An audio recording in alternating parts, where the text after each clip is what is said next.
कृष्णा हरे हरे। आप सभी का हार्दिक स्वागत है आपके अपने चैनल कथा संसार में। आज हम सुनने जा रहे हैं पौष मास महात्म्य कथा के 11वें अध्याय की पावन कथा। यदि आपने अब तक पिछले अध्यायों का श्रवण नहीं किया है तो वे सभी वीडियो हमारे चैनल पर उपलब्ध है। आप वहां जाकर उन्हें अवश्य सुने और भगवान की अमृतमयी कथाओं का लाभ प्राप्त करें। अगर आप चैनल पर नए हैं तो कृपया लाल बटन दबाकर चैनल को सब्सक्राइब करें और बेल आइकन को दबाना ना भूलें ताकि आने वाले सभी पवित्र वीडियो का नोटिफिकेशन आपको समय पर मिलता रहे। कमेंट बॉक्स में श्रद्धापूर्वक लिखें ओम नमो भगवते वासुदेवाय। तो आइए अब आरंभ करते हैं पौष मास महात्म्य कथा के 11वें अध्याय का पवित्र श्रवण। तो प्रेम से बोलिए भगवान विष्णु की जय, माता लक्ष्मी की जय, भगवान श्री कृष्ण की जय, सर्वदेवी देवताओं की जय। बहुत समय पहले धर्मपुर नाम का एक गांव था। उस गांव में हरिनाथ नाम का एक साधारण व्यक्ति रहता था। वह गरीब था पर उसका हृदय बहुत पवित्र था।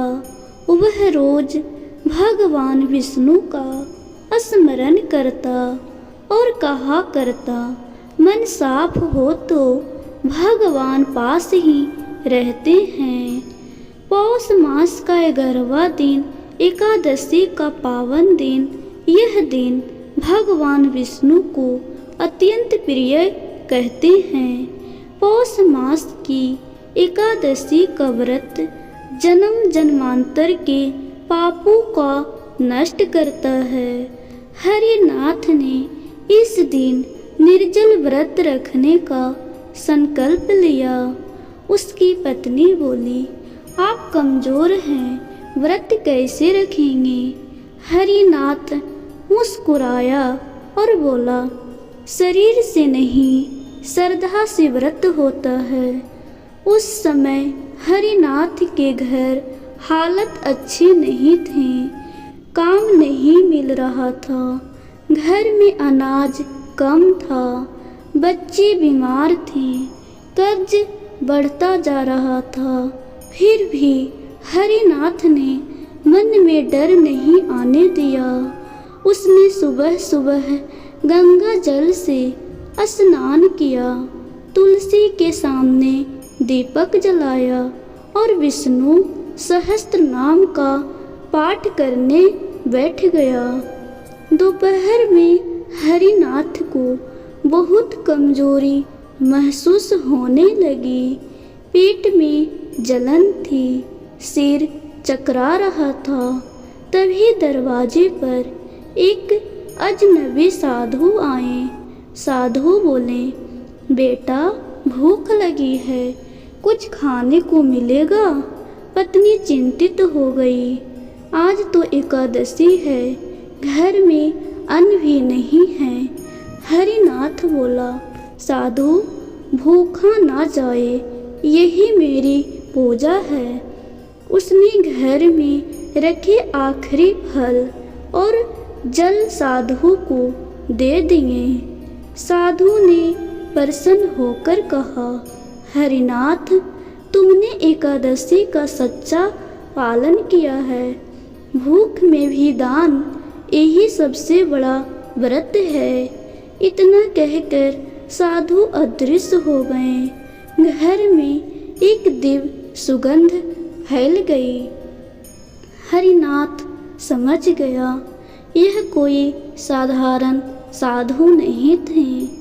रात को हरिनाथ ने भोजन करते करते नेत्र बंद कर लिए उसे स्वप्न में भगवान विष्णु के दर्शन हुए।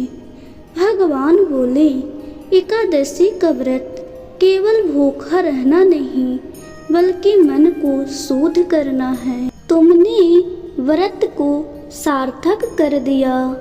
भगवान ने उसे आशीर्वाद दिया, तुम्हारे सारे कष्ट दूर होंगे, तुम्हारे घर में अन्न धन और स्वास्थ्य लौटेगा। सुबह गांव के मुखिया हरिनाथ के घर आए। उन्होंने कहा, हमें तुम्हारे जैसा ईमानदार व्यक्ति चाहिए। आज से तुम गांव के काम संभालोगे। उसी दिन काम मिला, कर्ज उतरने लगा, बच्चों की बीमारी ठीक हुई, घर में फिर से रौनक आ गई।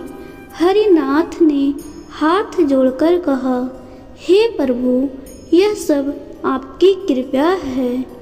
गांव वालों ने समझा, एकादशी व्रत केवल शरीर नहीं आत्मा की शुद्धि है।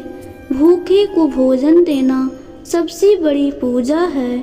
सच्ची भक्ति कभी खाली नहीं जाती। हमें इस कथा से सीख मिलती है, एकादशी व्रत भगवान विष्णु को अत्यंत प्रिय है। दान और सेवा से व्रत पूर्ण होता है। भक्ति में दिखावा नहीं, भावना चाहिए। भगवान समय लेकर परीक्षा लेते हैं पर छोड़ते नहीं। पौष मास का 11वां दिन जीवन को बदलने की भक्ति रखता है। इस प्रकार पौष मास का 11वां अध्याय समाप्त हुआ। अगर आपको मेरी वीडियो अच्छी लगी हो तो प्लीज़ लाइक, सब्सक्राइब और शेयर ज़रूर कीजिएगा। अब हम मिलते हैं अगले वीडियो में।